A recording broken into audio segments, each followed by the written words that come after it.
कैलासवासी पांडुरंग जगन्नाथ वैद्य उर्फ काका वैद्य यांचे वास्तव्य ठाणे येथे होते. ठाणे येथे त्यांचे मेव्हणे वसंतराव पटवर्धन जे आमच्या व्यवसायाचे संस्थापक ते इन्कम टॅक्स प्रॅक्टिस करत असत. तत्पूर्वी वडिलांनी 6 महिने एका गुजराती वकिलाकडे ही नोकरी केली होती आणि त्यामुळे त्यांना उत्तम प्रकारे गुजराती बोलता येत होते. वसंतराव पटवर्धन यांचे व्यवसायाचे कार्यक्षेत्र हे संपूर्ण कोकण म्हणजे ठाणे, कुलाबा, त्यावेळचा कुलाबा, आजचा रायगड आणि रत्नागिरी जिल्हा असे होते. त्यावेळची परिस्थिती आश्चर्यकारक वाटेल की ठाण्यात सुद्धा इन्कम टॅक्स ऑफिस नव्हतं, रत्नागिरीत इन्कम टॅक्स ऑफिस नव्हतं. तर मधला जिल्हा जो कुलाबा त्याच्यामध्ये अलिबाग येथे इन्कम टॅक्स ऑफिस होतं. इन्कम टॅक्स ऑफिस व इन्कम टॅक्स ऑफिसचा स्टाफ हे तालुक्याच्या ठिकाणी सरकारी विश्रामधामामध्ये आपला कॅम्प लावत असत, म्हणजे मुक्काम करत असत आणि तिथे करदात्यांना बोलावून त्यांची आकारणी पूर्ण केली जायची. रत्नागिरी येथे नव्याने इन्कम टॅक्स ऑफिस सुरू झाल्यानंतर आता इथे आपल्या कायमचा वास्तव्यासाठी मनुष्य लागेल म्हणून वसंतराव पटवर्धनांनी सांगितलं की पांडुरंग तुला आता इकडे रत्नागिरीला जायला लागेल. त्याप्रमाणे 3 मार्च 1950 बोटीने काका रत्नागिरीला उतरले. रत्नागिरी बंदरातील सुर्वे कुटुंबीय मानवीच्या इथले सुर्वे कुटुंबीय हे वसंतराव पटवर्धनांचे पक्षकार होते. त्यांचे मॅनेजर बाबा आठले यांनी काकांचं स्वागत केलं आणि काका पोस्टाच्या समोरील कृष्णाश्रम या दामोदर कुलकर्ण्यांची जी राहण्या जेवणाची सोय असलेली इमारत होती तिथे राहायला गेले. त्यानंतर सन 1953 मध्ये काकांचा विवाह झाला. मग पुढे काही दिवस रानड्यांच्या वेद पाठशाळेसमोरील इमारतीमध्ये आणि नंतर 12 वर्ष टिळकाईमधील सत्यशोधक प्रेस समोरील सुर्वे चाळ या इमारतीमध्ये काकांचं वास्तव्य होतं. त्यानंतर सन 1967 पासून ते आजपर्यंत सागर दर्शन जुना माळनाका रत्नागिरी येथे ऑफिस व वास्तव्य आहे. त्यावेळेच्या व्यवसायाचे स्वरूप मुख्यतः इन्कम टॅक्स प्रॅक्टिस असे होते. प्रत्येक केसची स्क्रुटिनी व्हायची. प्रत्येक केस मध्ये पक्षकाराला इन्कम टॅक्स ऑफिसर समोर हजर व्हावे लागायचे किंवा इन्कम टॅक्स ऑफिस पक्षकाराच्या वतीने इन्कम टॅक्स वकिलाला ऑफिसर समोर हजर व्हायला लागायचे. त्याच्या जमा खर्चाची वह्या पुस्तके दाखवणे, त्याच्या प्रश्नांची उत्तरं देणे, त्याचे खुलासे करणे, इन्कम टॅक्सची रिटर्न फॉर्म म्हणजे विवरणपत्र दाखल करणे, तसेच इन्कम टॅक्स आयकर खात्याकडून येणाऱ्या नोटिसांना उत्तरं देणं असं इन्कम टॅक्स त्याचं स्वरूप होतं. वकील का म्हणतात असा नुकताच प्रश्न गेल्या महिन्यात मी देवगडला कामासाठी गेलो असताना आमच्या एका क्लायंटने विचारलं की त्या क्लायंटने त्याच्या मुलाला सांगितलं की आम्ही वैद्य वकिलांना भेटायला वाड्याला जातोय. तेव्हा तो म्हणाला की ते तर सीएचं काम करतात, मग यांना वकील का म्हणतात. तर पूर्वीच्या काळी जज समोर नव्हे तर इन्कम टॅक्स ऑफिसर समोर हजर राहून प्रत्येक अशिलाची बाजू मांडायला लागायची. त्यामुळे इन्कम टॅक्स प्रॅक्टिशनरला इन्कम टॅक्स वकील असं संबोधिलं जायचं. 75 वर्षापूर्वी रत्नागिरी सिंधुदुर्ग जिल्ह्यामध्ये 2च वकील होते, वैद्य आणि 12%. आज या 2 जिल्ह्यामध्ये सीए, वकील, टॅक्स प्रॅक्टिशनर असं म्हणून सुमारे 300 लोक आहेत. 1950 मध्ये व्यवसाय सुरू झाल्यापासून 1975 पर्यंत 25 वर्षाचा कालावधी हा व्यवसायाचा एक टप्पा होता. या टप्प्याबद्दल सर्व काम मुख्यतः काकांनी सांभाळलं. या वेळेला सर्व पक्षकारांच्या भेटीगाठी घेणे, व्यवसायानिमित्त सगळीकडे दोन्ही जिल्ह्यांमध्ये आजचे दोन्ही जिल्हे त्यावेळेचा रत्नागिरी जिल्हा, अखंड रत्नागिरी जिल्हा याच्यामध्ये फिरती करणे, ऑफिसर समोर हजर राहून केसेस दाखवणे, हे सगळं काम एक हाती वडील करत असत, काका करीत असत. त्यात त्यांना आईची साथ होती. आईचा विवाह झाला 1953 मध्ये. आईचं माहेर गुहागरचे बापूजी गोविंद खरे यांच्याकडे. विवाह झाला तेव्हा ती मॅट्रिकची परीक्षा पास झाली होती. त्यानंतर तिने GDCA केलं. त्यावेळेला रत्नागिरीमध्ये कॉमर्स कॉलेज सुरू झालं नव्हतं म्हणून बाहेरून एक्सटर्नली पुणा युनिव्हर्सिटीचं BCom तिने केलं. आई मुख्यतः कामामधला पत्रव्यवहार सांभाळणे, आवक जावक बारनीशी ठेवणे, नंतर पक्षकारांच्या जमा खर्चाच्या वयावरून त्यांची ताळेबंद, खरेदी विक्री, नफा तोटा अशी स्टेटमेंट, दुकान खर्च, पगार खर्च तपशील घेणे. त्यावेळी हाती रिटर्न फॉर्म भरायला लागायचे, त्यावेळेला त्यांचे रिटर्न फॉर्म भरणे, अशा प्रकारचं काम आई पाहत होती. तिच्या काळात काकांना सहाय्यक एखादाच असायचा, एखादा पूर्ण वेळ किंवा एखादा अर्ध वेळ. माझ्या माहितीप्रमाणे विनायक मुसळे हे पहिले काकांचे सहाय्यक होते आणि त्यानंतर श्रीकृष्ण उर्फ बाळू जोगळेकर हे सहाय्यक होते. काही वर्ष जरी हे सहाय्यक असले तरी त्यांचे संबंध अखेरपर्यंत वैद्य कुटुंबाशी कायम होते. त्यानंतर 1962 साली गजाभाऊ कामाला सुरुवात केली. त्यांची साथ दीर्घकाळ लाभली. गजाभाऊंचे सर्व प्रकारची कामं गजाभाऊ करत होते. घरची कामं, व्यवसायाची कामं, कामानिमित्त करावी लागणारी फिरती, ही सगळी गजाभाऊ करत असत. त्यांचा स्वभाव सर्वांमध्ये झटकन मिसळून जाणारा, निगर्वी असा होता. पक्षकारांची त्यांचे स्वतंत्र संबंध, वैयक्तिक संबंध होते. व्यवसायाच्या दृष्टीने अनेक मौलिक सल्ले आणि वेळोवेळी त्यांनी दिले आहे आणि सूचना त्यांनी दिल्या आहेत.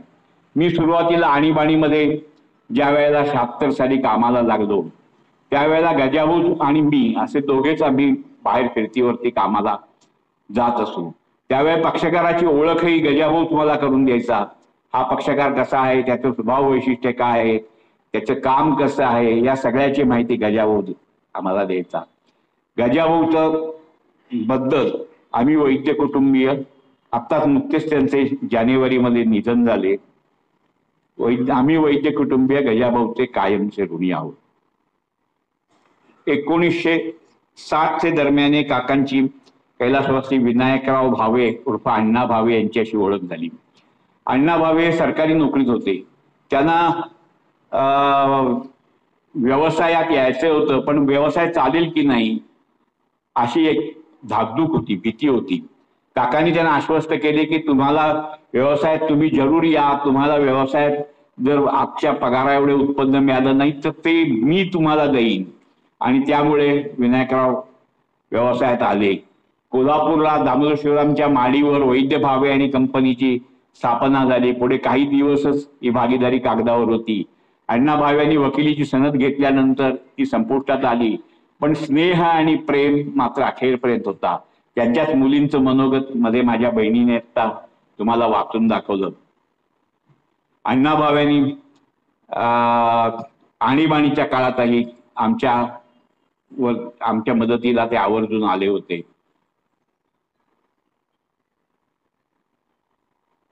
ते काम करीत असेपर्यंत आमच्या पक्षकारांचे विक्री कराचे काम आम्ही केले नाही, तेच पाहत असत.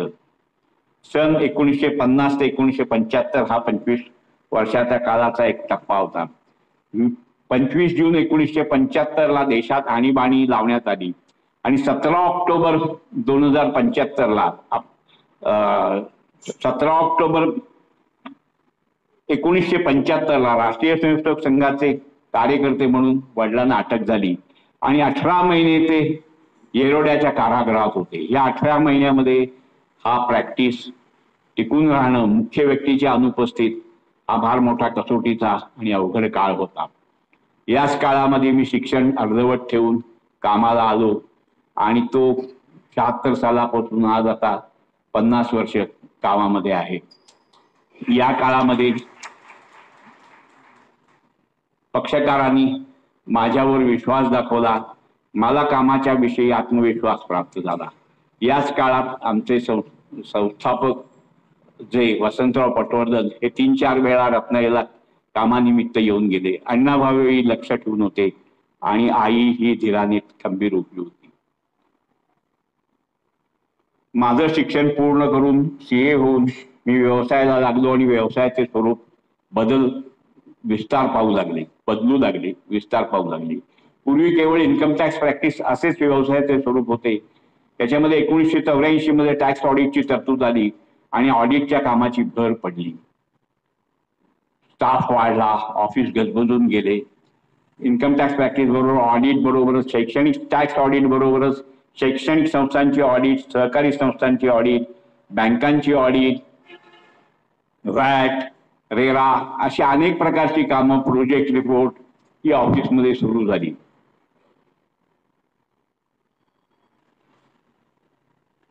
शेकड्याने माणसं या कालावधीत ऑफिसमध्ये काम करून गेले, परंतु दीर्घकाळ साथ देणारे गजाभाऊ, मुळेभाऊ, महेंद्र देवळेकर, संदीप रानडे, रविकिरण वैद्य, मयुरेश विलणकर यांचं व्यवसायासाठी असलेले योगदान मोलाचे आहे. सन 1996 पासून श्रीरंग CA होऊन पूर्णपणे कामाला आला.